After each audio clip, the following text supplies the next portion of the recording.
Salut les amis, l'Eurobasket arrive à grands pas et la Team Upset est là pour vous accompagner. On a décidé de vous parler de quelques équipes et aujourd'hui on parle de la Serbie. Let's go! Beer basket.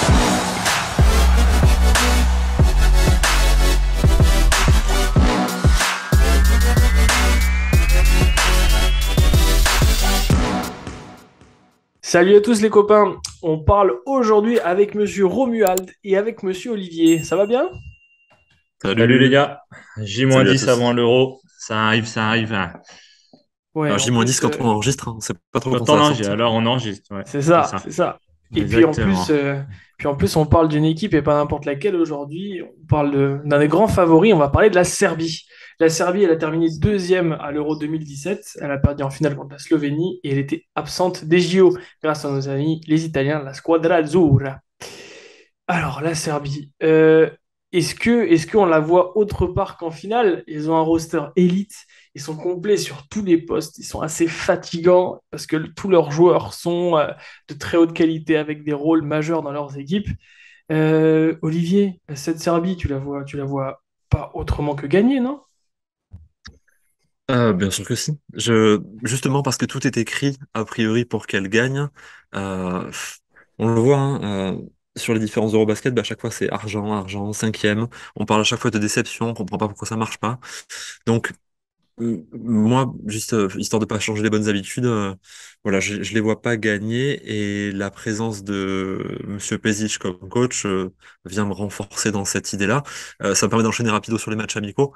Euh, j'ai vu aucune ligne directrice dans cette équipe. C'est-à-dire que un amateur de basket voit cette équipe et se dit bon bah ils ont le meilleur joueur de NBA, le meilleur pivot de NBA, ils ont le meilleur joueur d'Euroleague.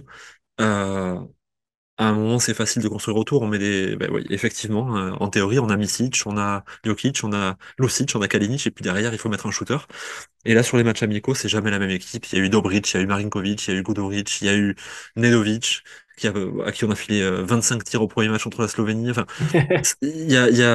moi, ces matchs amicaux, j'espérais, en préparant cette émission, pouvoir en tirer quelques enseignements. Je sais pas ce que vous pouvez en tirer, mais pour moi, c'est le flou total. Ouais, Je moi pour le suis coup, j'ai pas vu les matchs, mais quand tu vois les l'équipe sur le papier, franchement, mis à part le coach, ouais, franchement, elle fait peur cette équipe. Moi, perso, je les ai mis sur le podium, tu vois, mais la Serbie, en fait, ouais, elle me fait peur. Aussi bien, elle peut se ramasser parce que il y aura une perte de cohésion totale. Enfin, je sais pas, Coupe du Monde 2019, je sais pas si vous vous souvenez, C'est les une mecs, ils ont fait catastrophe. n'importe quoi, je trouve, Ils sur étaient les derniers favoris hein, matchs. devant les États-Unis. Hein. Et Oui, tu sentais, il y avait plus aucune cohésion. Mentalement, ils avaient lâché. Donc, vous avez ouais, lâché. sur le papier, ça fait peur. Moi, ils avaient lâché, ouais, ouais. Et, voilà. Moi, je les mets troisième. Après, Mhm. bah ouais. Comme j'ai pas vu les matchs, je sais pas trop ce que ça a donné. Milutinov a joué le dernier, j'ai vu par contre. Ouais, c'est ça. Il On était l'a vu de retour. incertain. Donc, voilà. Et c'est marrant que même le gars qui porte le maillot Ouais, de la vas-y, Serbie Coco. sur ce podcast soit un T'as peu vu? dubitatif. Il est magnifique ce maillot qui plus est. Mais c'est triste parce que voilà, on vous cache pas un peu l'affection qu'on a pour cette équipe et pour ce pays en général. Malgré tout, il y a beaucoup d'indicateurs qui montrent que ça va être un naufrage. Voilà. Moi, j'ai pas peur de dire les mots. De toute façon, plus on aime, plus on a, on a peur d'être déçu. Mais je le vois sur une première chose. C'était les premières rumeurs qui disaient que Milos Teodosic, le grand meneur du plus grand club d'Europe, la Virtus Bologne, allait être coupé.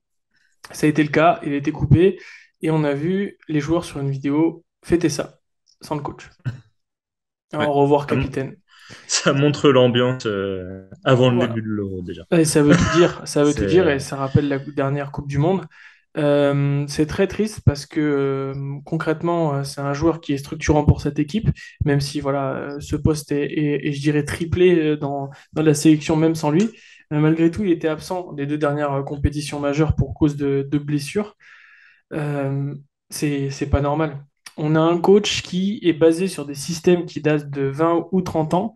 Quand c'est pas un coach qui a un body language, voire des paroles totalement hors propos. Oui. Rappelez-vous notamment avec le Hmm. Barça, quand il avait charrié le coach de Baskonia.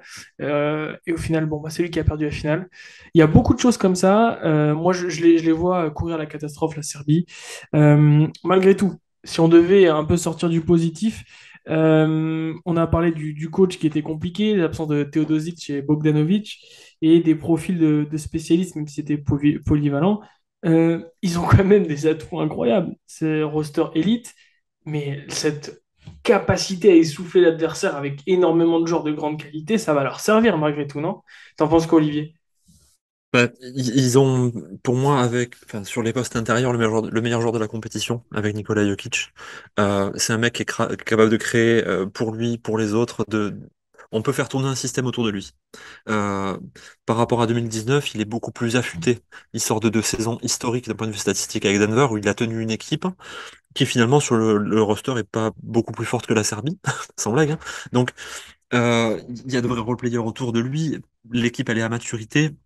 Enfin l'équipe de la Serbie en elle-même elle est parfaite Mm. pour gagner.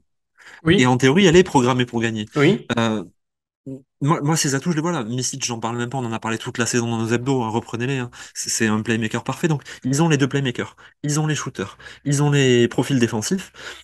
Moi, ce qui m'inquiète énormément, c'est deux choses qui pour moi sont indispensables pour gagner des titres. C'est la protection de cercle, qui est calamiteuse, et c'est le scoring en sortie de banc. Sans ces deux choses-là, ça n'existe pas. L'Anadolu, ils ont gagné l'Euroleague comme ça avec Larkin qui sortait du banc, ou Rodrigue Beaubois qui apportait des points, et de la protection de cercle élite avec quatre pivots. Là, il n'y a pas Boban, Marjanovic. Milutinov, c'est un mauvais défenseur. Et il Mm. peut pas jouer en même temps que Jokic, sinon bah, la raquette est embouteillée. oui. Nikola Jokic ne protège pas le cercle. C'est devenu un meilleur défenseur de edge que de drop. Euh, donc, s'il n'y a pas cette protection de cercle, et qu'en plus, derrière, bah, qui va assurer le scoring en sortie de banc? Ça devait être Teodosic. Il n'y est pas. Oui, Teodosic devait permettre à des joueurs comme Guduric ou Nedovic de le faire. Il n'y est pas. Moi, voilà, on a des solistes, mais il faut leur donner la balle, et il n'y a personne pour créer pour eux. Donc, je suis très inquiet. Ok. Ouais. Ça a le mérite d'être clair. Romu, tu les vois comment ces Serbes? Parce qu'ils ont peut-être pas protection d'arceau, mais ça peut créer pas mal de choses.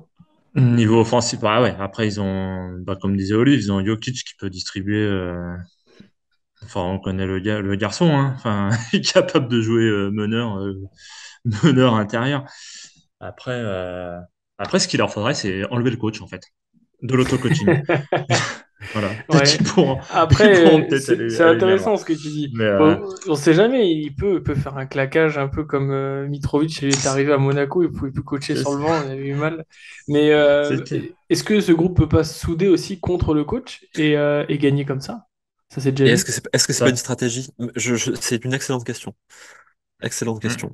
Bah, comme souvent, lorsque je prends la parole, c'est rarement C'est mauvais. vrai, c'est pas pour raconter des conneries. C'est Non, mais vrai. pour ouvrir C'est le vrai. débat avant qu'on en parle dans la grosse émission, c'est assez intéressant. Mais est-ce que finalement, vu les talents de cette équipe, qui pour moi est l'équipe la plus dense en talent, Oui. euh, vraiment, il y a pas de souci, ils ont que des joueurs qui sont des joueurs majeurs de leur équipe, quel que soit le championnat. Est-ce qu'ils ont besoin de ce coach-là? Ce coach avait réussi à transcender une génération de la Yougoslavie à la fin des années 80 et les amener sur le toit du monde. Est-ce qu'il a été pris pour ça? On va se dire que ouais, peut-être finalement. Bon, en tout cas, si ils arrivent à se transcender en tant que collectif, peu importe les schémas de jeu qu'ils mettront en place, ils gagneront.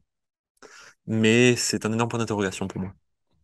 Et c'est une belle phrase de conclusion, ça. Et je crois que je peux rien Exactement. Ouais. rajouter. T'as quelque chose à rajouter, Romus? Parce que c'était pas mal, ça. Non, Olivier a très bien fait le boulot.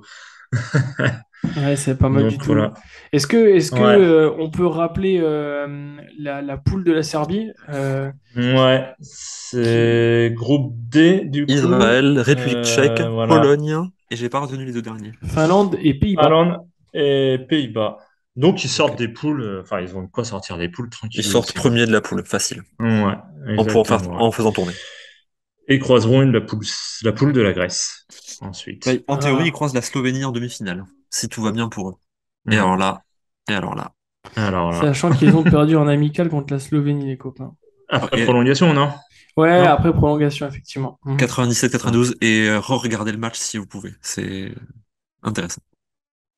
Bon à savoir. Ouais. Merci de la recommandation. On va vous laisser. Vous souhaitez une très bonne compétition. Nous, on va filer sur une autre équipe.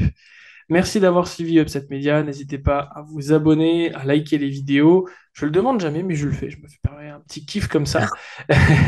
Et on se retrouvera avec tous les membres de l'équipe pour une grosse émission. On vous parlera de cet euro. N'hésitez pas à réagir, nous envoyer vos commentaires, que ce soit sur les réseaux sociaux, sur YouTube, ou interpellez-nous dans la rue, vu que maintenant les gens nous reconnaissent. On vous souhaite un excellent euro. On vous dit à tout Salut à bientôt. tous. Ciao, ciao. Bonne soirée. Ciao.